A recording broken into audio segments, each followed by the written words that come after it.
Salut à toi, moi c'est Sergio.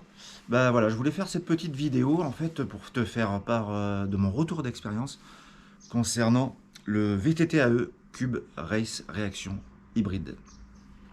Voilà, cela fait 8 mois que je l'ai, donc je pense que c'est le bon moment pour te faire part de mon avis et de ce petit débrief. Voilà, donc sans plus attendre, voici le vélo. Donc voilà, il s'agit donc d'un VTT AE semi-rigide et couleur grey black.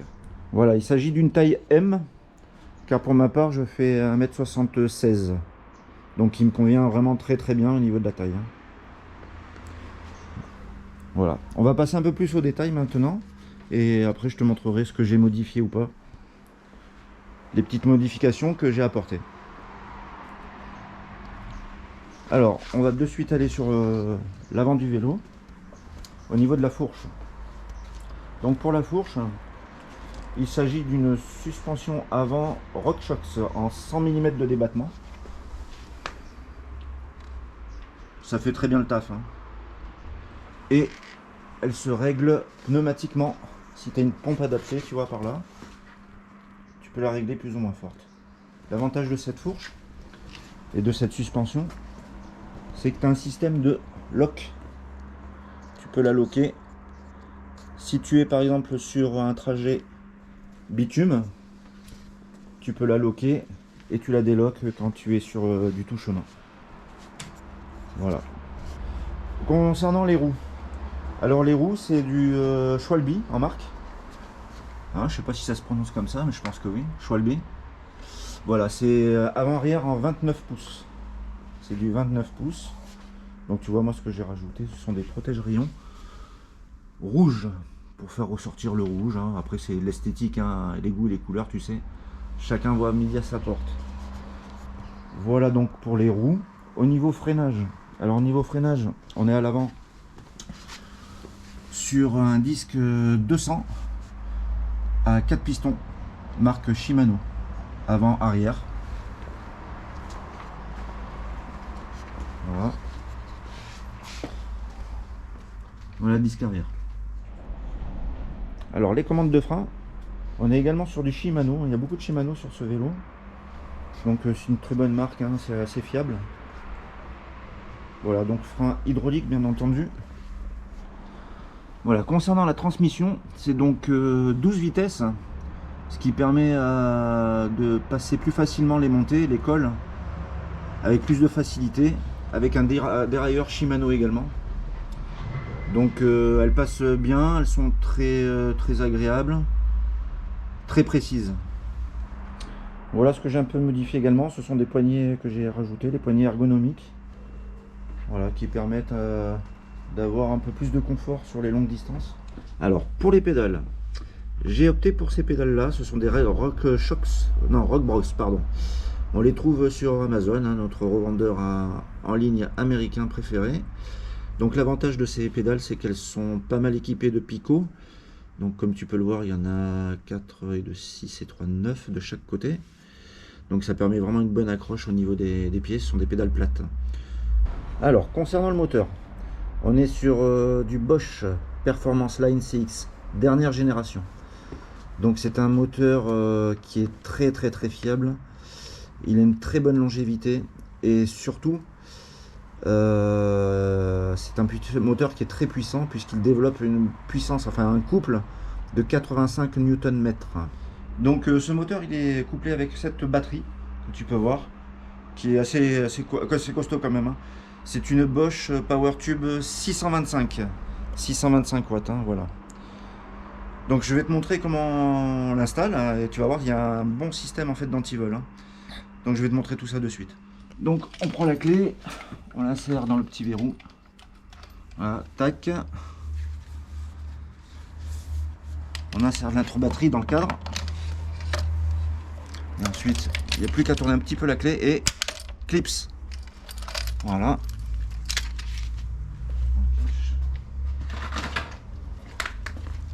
On rajoute le cache batterie et c'est clipsé. Et ce qui permet d'avoir vraiment un antivol au niveau de la batterie. On peut le laisser dans la rue, on ne volera pas la batterie. Et ça par contre c'est vraiment bien, super bien pensé. Qu'est-ce qu'il y avait aussi de super sympa sur ce vélo? Comme tu peux le voir, il y a tous les câbles, ils passent à l'intérieur du cadre, donc il n'y a aucun câble apparent. Donc voilà, pour avoir la jouissance de toute cette puissance de moteur, on a la console qui est là. Donc il s'agit de la console Bosch Purion, qui est un peu vieillotte mais qui fait ses preuves, hein, donc c'est pour ça qu'ils l'ont laissé. Donc je t'explique vite fait hein, comment ça fonctionne. Donc tu l'allumes là. Voilà, il y a plusieurs modes d'assistance. Donc tu as le mode Eco, tu as le mode Tour qui est à 150% de puissance.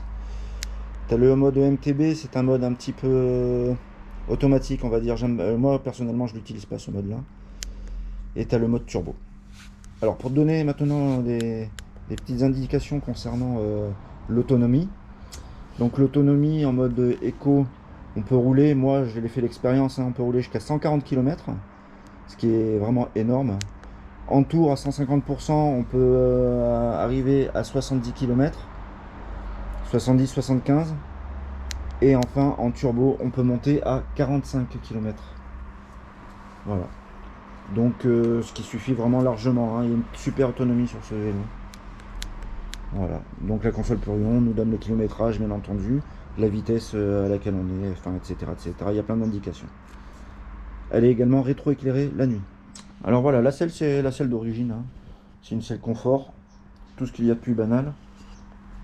Et moi voilà ce que j'ai fait, j'ai rajouté cette tige de suspension suspendue Suntour NCX qui fait vraiment super bien le taf, hein.